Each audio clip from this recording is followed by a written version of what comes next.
What's going on, YouTube? Happy Wednesday to everybody. RDAP Dan here, Federal Prison Time Consulting. Hope you guys are enjoying your week so far. Give you all a couple of extra seconds here to join us, as I know a lot of you have questions on what's going on with this whole First Step Act with the bill that was passed recently. So we're going to give you guys a few minutes to join us, and then we're going to talk about this a little bit today and give you some of my input, which my input doesn't mean shit, but we are going to talk about my input on this and what I think.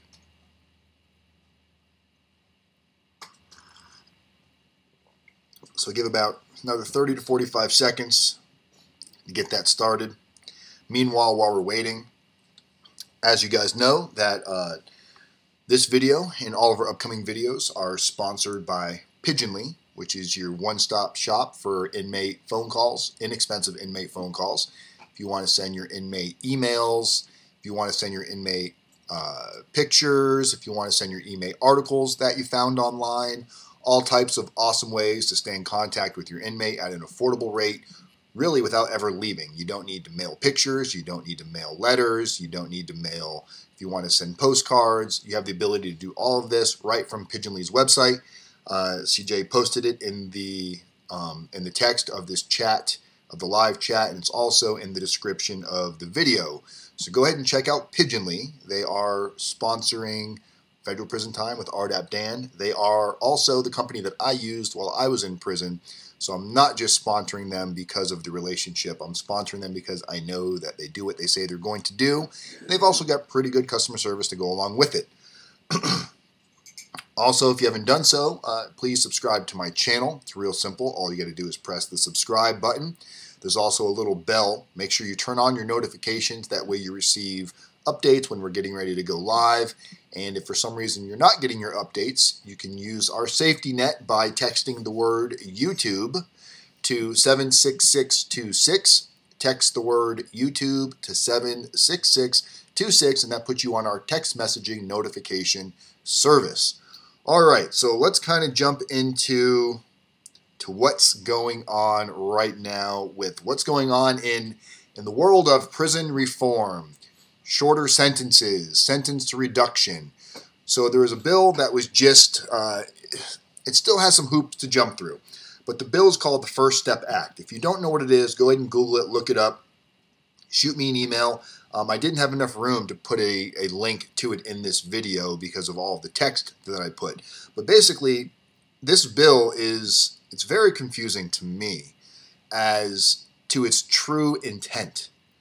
And I'm one that, look, I'm not here to jump on sides, to say they're right, they're wrong, but there's a part of me that believes this bill is complete bullshit because the whole purpose of the bill, so prison reform has been a long fight for a long time. Companies like Families Against Minimum Mandatories, they've been advocating for prisoners' rights, prison reform, shorter sentences, reducing minimum mandatories, and even at the very least, giving more control to the sentencing judge to determine what type of sentence somebody should receive without the judge's hands being tied by minimum mandatories. Well, we all know Jeff Sessions has blocked that from every angle possible, doesn't want to hear it, completely against it. As a matter of fact, if we had it his way, everybody would be locked up and the key would be thrown away. He has no intent of doing anything to offer true sentence reduction on the front end. So you got to look at this as there's front end and there's back end. And on the back end is where this bill may have some room to grow. The reason why this bill, in my opinion, is good is it's a step in the right direction. And I've read this on all the articles that I read, and I think its name kind of says it all. The first step. This is the first step possibly in the right direction is what we're hoping. Now, or this could be something that the Republicans and the Democrats could finally agree on something to shut us up so they don't have to do anything additional. So let's talk about what this bill does. What's going on, Junior, Robert, Tamara? I know, Tamara, you've been watching this real closely. Juan, you've probably been watching this real closely. I've taken an interest in this personally because after seeing what it really is and what it's really about, I am concerned. I am concerned that it's complete bullshit and smokescreen. That's why I titled this video. I already forgot what I titled it. But is it real or is it a smokescreen? One, I do not know. I have not heard from Jesse Tang in quite a while, so I'm assuming he's in prison. No word on him. Jesse, yes, this is live. Jesse, CJ sent you an email today. I'm not sure if you received it. I did receive your text message, but this is live. So yeah, chat with CJ if you can by email, and I can have CJ give you a call tomorrow. Today was just a very busy day getting ready for the video. So we're going to talk about the the First Step Act and what this does, what it's supposed to do. So I'm going to switch over here to a different screen that you guys are going to follow me with. So let's jump over to the other screen. Oh, there's RDAP Dan up in the little screen. Let me know, CJ, when the screen pops up and make sure it looks right because I can't see my other video monitor. It's going to take a minute. So the page that we have in front of you is basically a website, sentencing.net, which it gathers information, extrapolates information, and it produces stuff for us to be able to digest. So here they're talking about the First Step Act and questions explained. So let's kind of just jump down to this part right here. What are the key points in the First Step Act? So a lot of people are reading this and getting very, very, very confused. So I'm going to try to do my best to simplify it in a way that almost anybody should be able to understand. There's a lot of contradiction with what's going on right now, and this is going to illustrate really kind of how effed up the feds are, the BOP specifically, and how they dictate and control what they're controlling. So, the First Step Act. Within 180 days after the First Step Act becomes law, the Attorney General is required to develop a risk and needs assessment system. The system will gauge individual prisoner recidivism risk and help Bureau of Prisons, the BOP staff, decide which reduction programs individuals should participate in. After the system has been developed, the BOP has 180 days to begin implementation. Priority for the program participation will be given to prisoners, at least initially, who are within 2 years of release. All of the reduction programs contemplated by the First Step Act must be evidence-based. So let's kind of jump into really what the incentives are of it here. We'll go down to number 2. So we're right here right now. And tomorrow, follow along with me and tell me if you've read this and understood it in any different way than how I'm getting ready to kind of spit it out over here. So the First Step Act provides incentives for prisoners' participation in reduction programs. Offers incentives to prisoners. Okay, so those incentives include phone privileges, or, if available, video conferencing privileges up to 30 minutes per day and up to 510 minutes per month. Additional time for visitation at the prison, as determined by the warden of the prison, keyword, as determined by the warden of the prison. Placement in a facility closer to the prisoner's release residence, subject to availability of a bed space, the security level of the facility, and the warden's support of the requested transfer, keyword, warden's support, increased commissary spending limits and product offerings, extended opportunities to access email system, consideration of transfer preferred housing units, including transfer to different prison facilities, other incentives solicited from prisoners and determined appropriate by the director. So let's talk about that for a second. So additional time and visitations as determined by the warden. Is this really something that needs to be corrected? Visitations are already several hours. I think like the minimum I've seen is 3 or 4 hours at a specific prison. I don't see that as a big issue. Moving prisoners closer to home within a 500-mile radius, yes, that's something that they're already supposed to be doing. So I'm not sure why this is part of this bill, being that's already something the BOP is supposed to be attempting to do as long as there's availability and bed space. That's already something that they're supposed to be doing. Talking about the additional time of video conferencing, 30 minutes per day, that's something that's already being done if the prison facility has video conferencing. So that's something that's already there. So I'm not sure. Seems like there's a lot of reiteration of stuff that's already in effect. So let's come down to number 3 here. First Step Act also offers prisoners the opportunity to spend longer amounts of time in pre-release custody through the accumulation of time credits. This is interesting and tricky because I've read through this, and if you want to read the actual bill, shoot me an email or a text message, and I will send it to you. If you want a link to the actual bill, or just go Google it, I'm sure most of you have the ability of finding it yourself. So let's talk about this.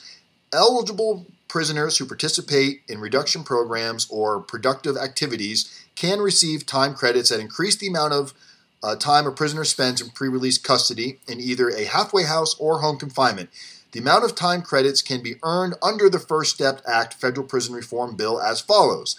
A prisoner shall earn 10 days of time credits for every 30 days of successful participation in evidence-based reduction programming or productive activities.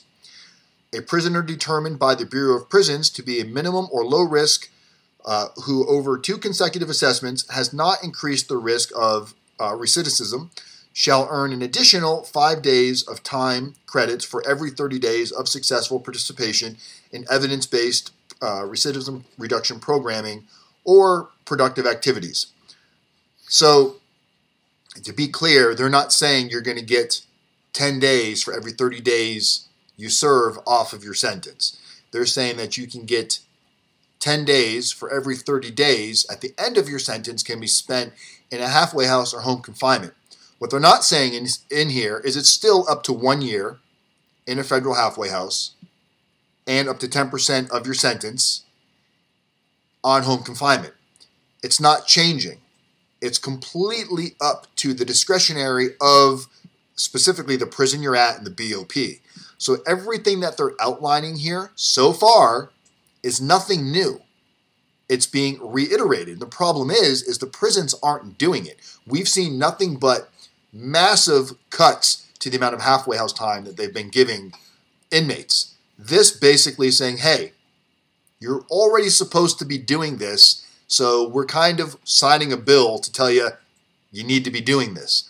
It's kind of a shame that the prison system, the Bureau of Prisons, the federal government, is so fucked up that these things have to be reiterated, which they're already supposed to be doing. As I'm reading through these things the other day, I'm going through this going, my God, people are reading this for the first time going, this sounds great. What they don't realize is this stuff is already in place. It's already supposed to be happening, and it has not been happening. Number 4. So if you go Google, how much time credit, how much good time credit are inmates supposed to receive? You're going to find some stuff that was put into play in 2006 that says 54 days of good time. Basically 15%, right? We already know that. We calculate it based on you're going to serve 85%. Well, 54 days a year comes out to 15%. That comes out to you serving 85% of your time. The problem that the BOP has been arguing is they're saying they're not going to give you good time on time that you don't. They're not going to give you good time on good time. So they're basically saying if you got a 10-year sentence, there's no way we can give you 54 days of good time for every year that you spend because you're not going to spend the full 10 years. So it ends up getting ripped off and you end up only getting like 47 days, even though they're told to give you 54 days. Inmates are supposed to be getting 54 days of good time. This has been something that's been in play for a very long time, and the Bureau of Prisons has been arguing it. So now this might be the only thing I've read so far that if it actually sticks, and it completely does get passed, this so far might be the only real benefit that I'm really seeing. And what it's saying is they're going to force the BOP to give the full, so basically on a 10-year sentence, you should be getting 540 days of good time versus the 400 and something days they've been giving people. If this bill does go into play and it does hit, it will become retroactive. So there are people, they're talking about over 4,000 inmates that this will affect, nonviolent type people that this will affect, that will be released almost immediately once this bill goes into, once it actually takes effect. So that seems to be a good thing, but it's a Band-Aid on a wound that's just bleeding uncontrollably because it doesn't do anything about prison reform. It has nothing to do about minimum mandatories.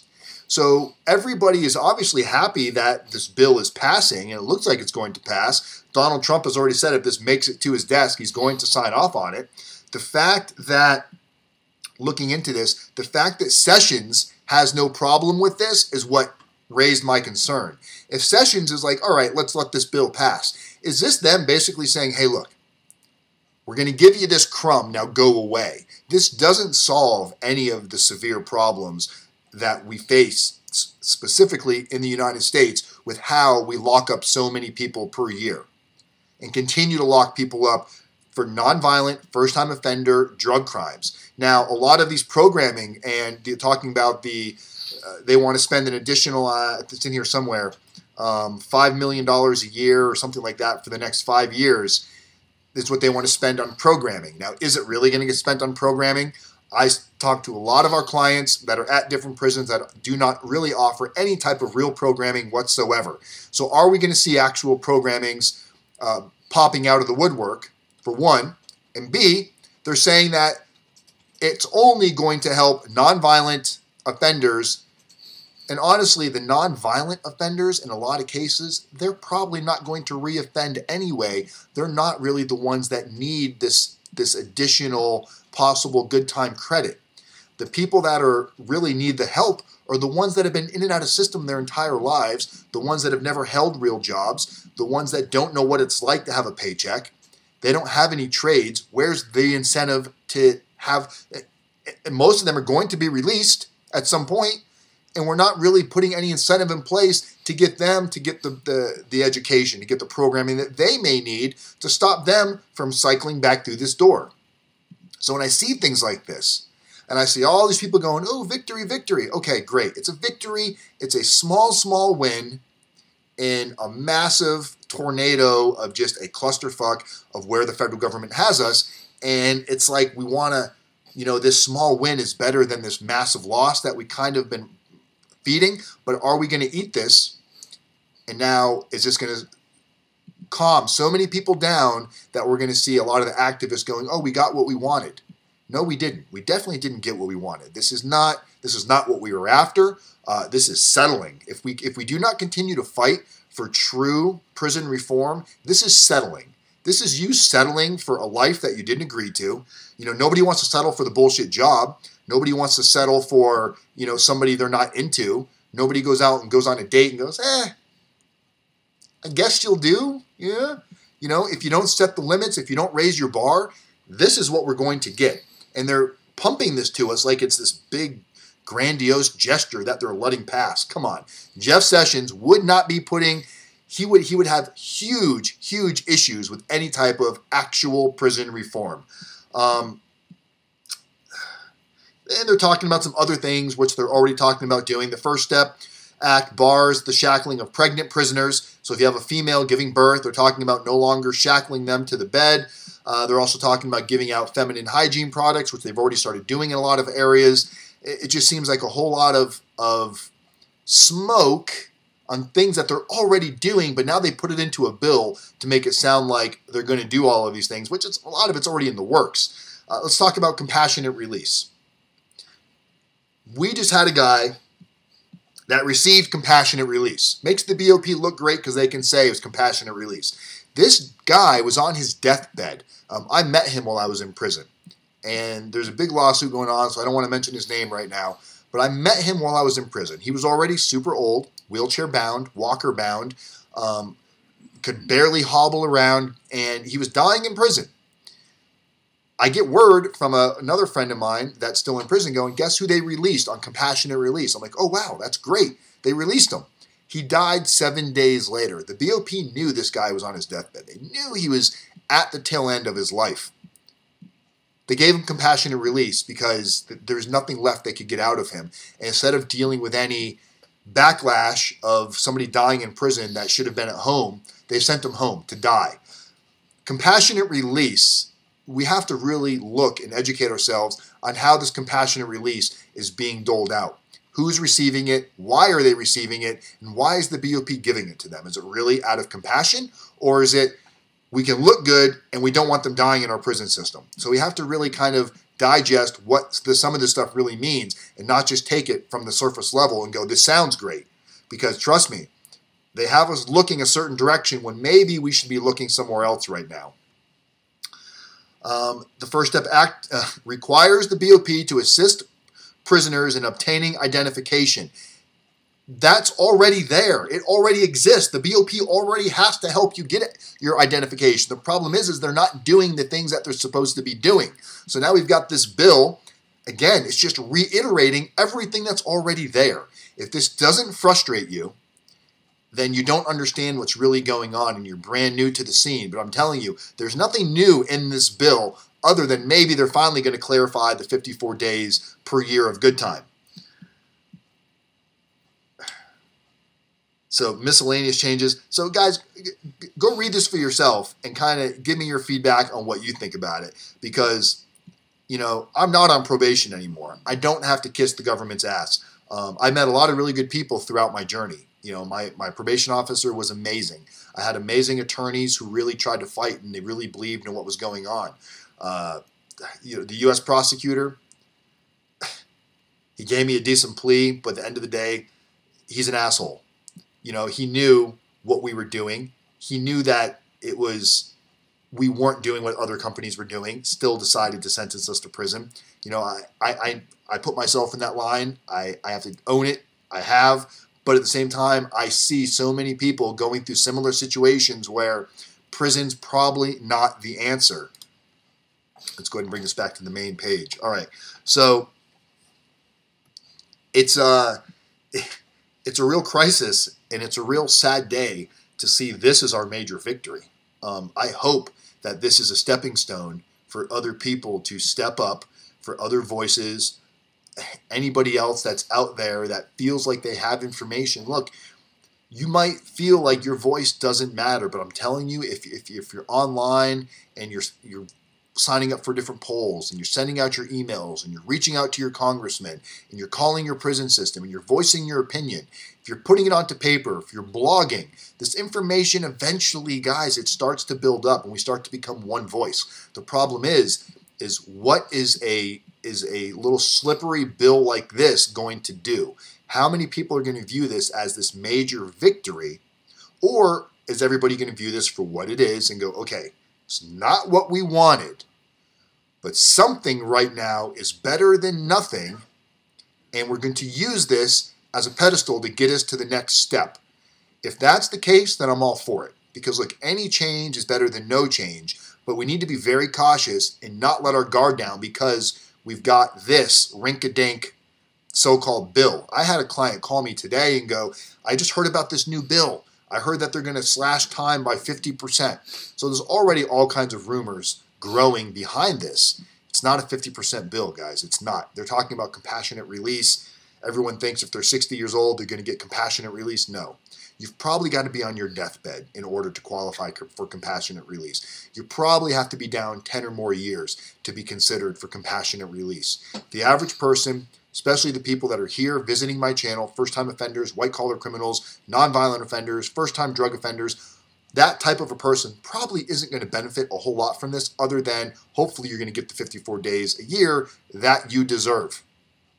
That may be the best thing that we can take from this, and hopefully the prison will actually spend this money on programs, classes, reentry, education, into making sure that we have the ability to get out of prison and stay out of prison, teaching us some trades. Now, the other side of this coin is a lot of these trades are not going to be forced upon you, so if you're getting ready to go to prison and you've got classes available to you and you're not taking advantage of them, the classes don't do any good. And I think the BOP is really on the bandwagon of doing the bare minimum, spending the minimum amount of money, and trying to mitigate how much heat they get for the shit that they don't do.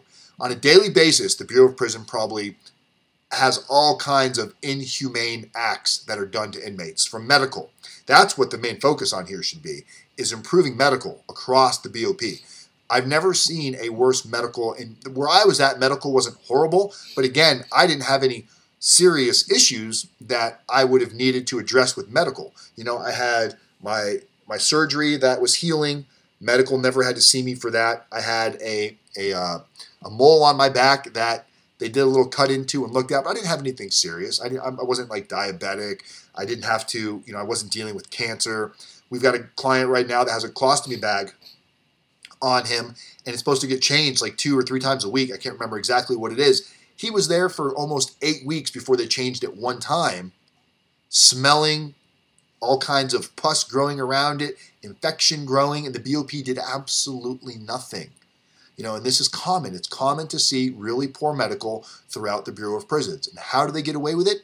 Because they just do. Look at the news media. There is no real news media that outs what happens in the Bureau of Prisons. You don't hear about it.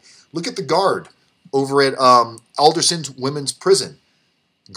Captain Grimes, Jared Grimes, the captain of the prison, got slaughtered for having sexual relations with several women, got arrested.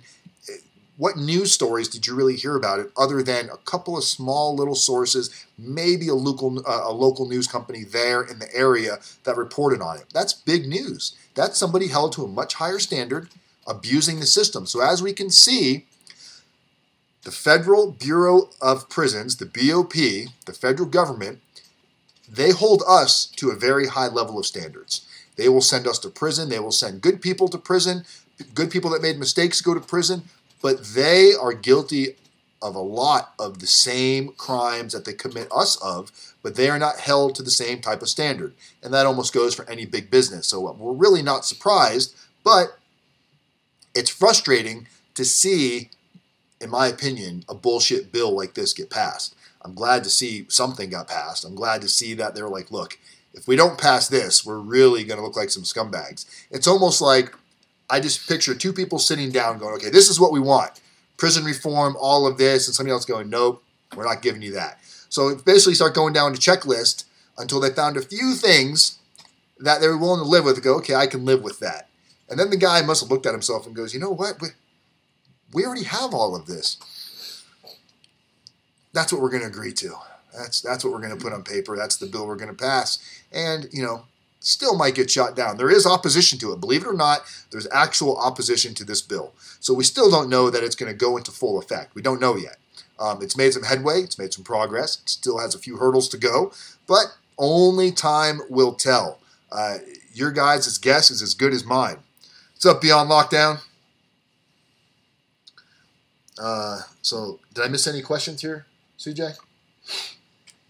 No, everybody's kind of talked back and forth, so that's no real questions. Anybody have any questions on this? Any concerns for their own case? Anything that maybe they understand it differently than I understood it? Because they definitely, I'm telling you, I've scoured websites, and a lot of it is very up for however you want to understand it, and I think it's done intentionally. It's done to really kind of keep you going, well, they don't mean that, but they mean this. So later on, they can come back and say, no, you misread it.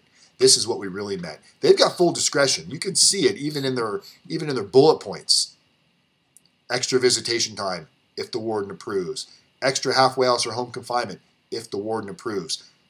Who the fuck do we see getting the Second Chance Act right now, additional halfway house time? We're pulling teeth to get people anything more than 6 months. The BOP is supposed to consider everybody that qualifies for additional halfway house time. Everybody that qualifies for the Second Chance Act is supposed to be considered for halfway house, additional halfway house. We aren't seeing anybody considered without moving mountains. We're creating motions. We're creating progress reports. We're doing so many things that we shouldn't have to do to get something for somebody that they already deserve. And then the warden of the prison says, we don't give it to anybody. I literally have prisons that will tell inmates, we don't give extra halfway house to anybody. How can you do that when you're told to consider it? Why are you making these? Clearly, it's coming down to something that they're not talking about. Is it money? Is it they've lost? When the 2 point reduction came out, I think it was 2012, I believe, or 2013 is when it went into effect, and basically it dropped people's base offense level, whatever their final offense level was. It dropped it by 2 points, and it was retroactive all the way back. So the prison system lost a lot of inmates when that happened, because there were people that were basically serving life sentences that had been there for 30 years already, and then this 2-point reduction hit after the crack law. Once that 2 points hit, some of those people had served so much time that when the 2 points came down, they already had served their 20 years, and a lot of people immediately went home after the 2-point reduction. The 2-point reduction, in my opinion, was the last good thing that we saw happen. Why did they do that?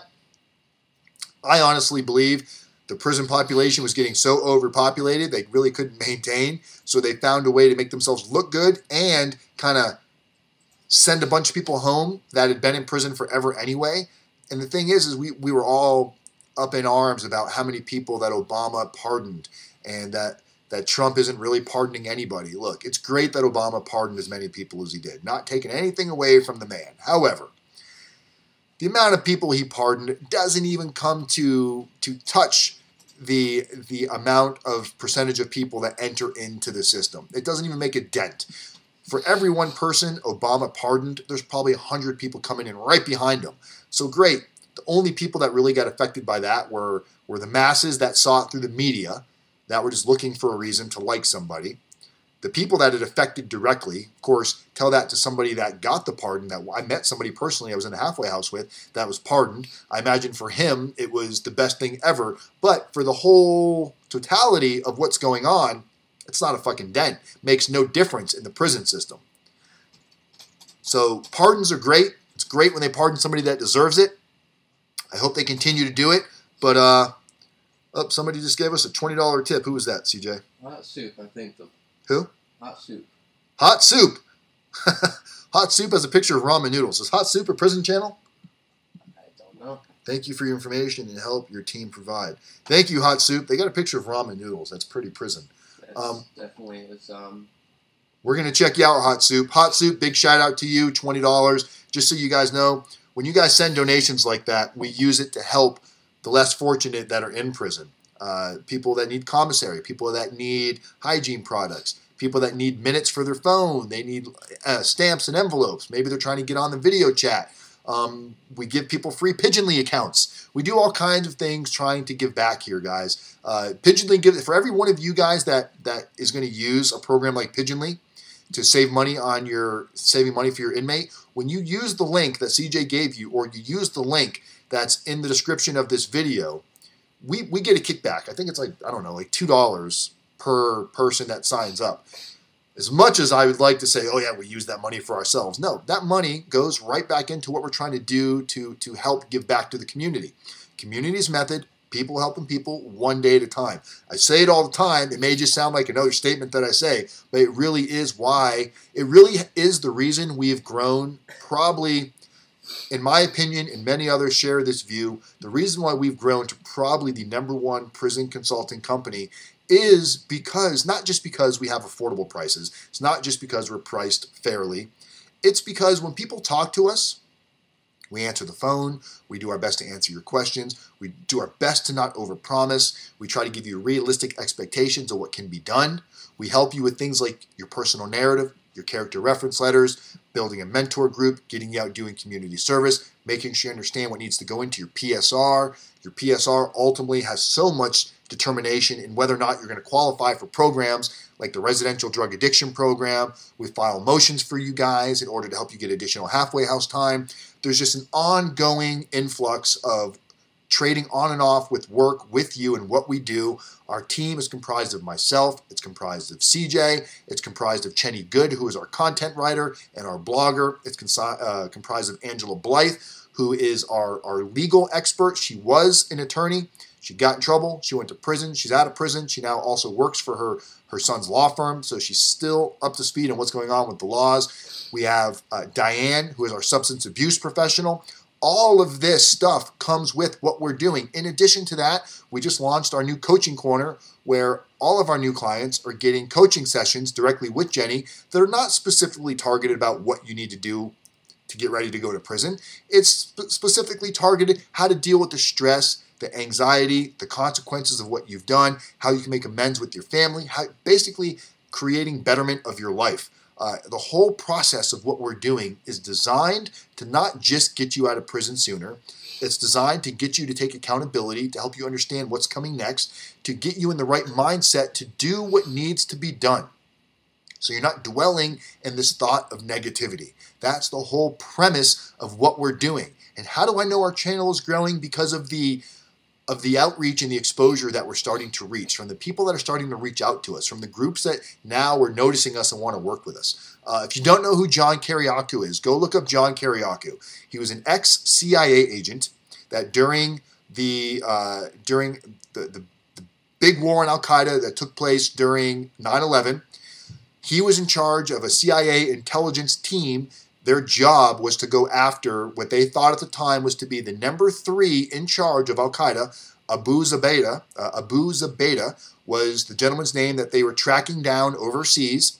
He was leading the team that caught him, and ultimately what John Kiriakou is known for is not known for the largest infiltration of all time, where they hit 14 hotspots at one time to find this man and found him, but yet that's not what he's known for. What he was known for is once he found out the practices that our United States was doing and the torture that we were doing on the people that we were catching, basically enemies of the state. You can say what you want. You can say Taliban and all these guys deserve to be tortured, and they deserved to be waterboarded. They deserve to be put into cages with bugs for 2 weeks at a time to get them to talk. You can say you agree with that till you're blue in the face, but if you agree with that, you're not a true fucking American, because we have murdered other people from other countries for doing those same type of torturous acts to other people to get the information they wanted. So we've created these standards for ourselves, saying we will not do these type of things. Well, when John Kiriakou realized that this was going on, he whistle blew. He decided to bring the cat out of the bag and say he can no longer tolerate it because of what's going on is something that he didn't sign up for. And they ended up charging him with treason and all kinds of other issues, where he ended up going to federal prison. Well, yesterday we had the amazing experience of interviewing John Kiriakou for about an hour, talking about how he became part of the CIA, why he was in the CIA, how he went about catching Abu Zubaydah, and then leading into his prison experience and how his life shifted and changed forever. Not necessarily for the worse. I think this has made him a better person at the end of the day. But he's been on Fox News. He's been all over the place lately because of everything that's going on. So do your homework and look for that interview coming out next week, guys. It's going to be out next week. It's probably going to be a 2 or 3 part interview. I had a lot of fun doing it. I was very excited because it's showing that we're going in the right direction. Did Hot Soup just get... Oh, no, that's a... Sorry. Reading the wrong text there.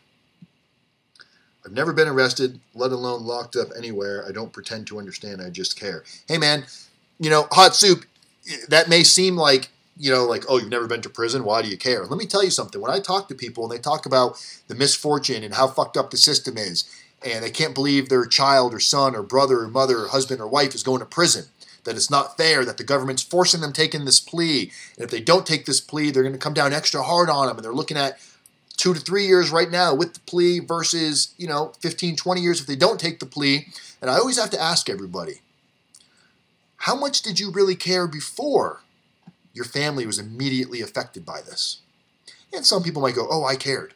It's like, okay, maybe you did, maybe you didn't. And it's not that you didn't care before. Chances are we live in our bubble, in our American bubble, where we're focused on the next reality show. We're focused on what football game's playing tonight. We're focused on Taco Tuesday. We're focused on happy hour for Friday.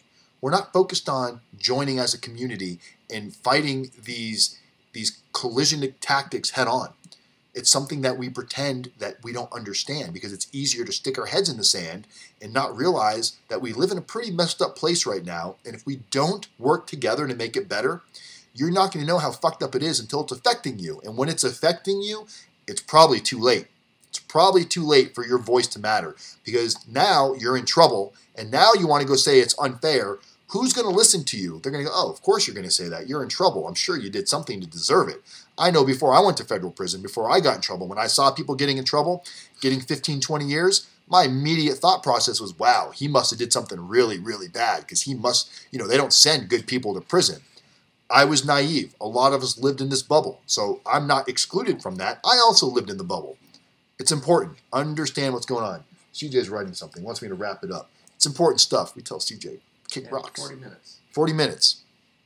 All right. So that's all we got. Let me make sure I don't have any more notes here. Sounds right. I'm from Wisconsin. They sent him to Kentucky twice. But if they wouldn't have had me with so many points at the beginning, I would have never had to end up at a high. I got in trouble one damn time, and they sent my ass out of there.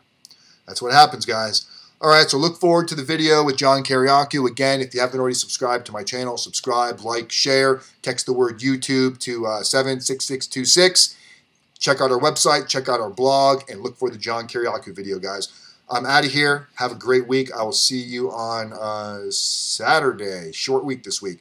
All right, everybody. I love every single one of you. As always, people helping people, communities method, one day at a time. Later.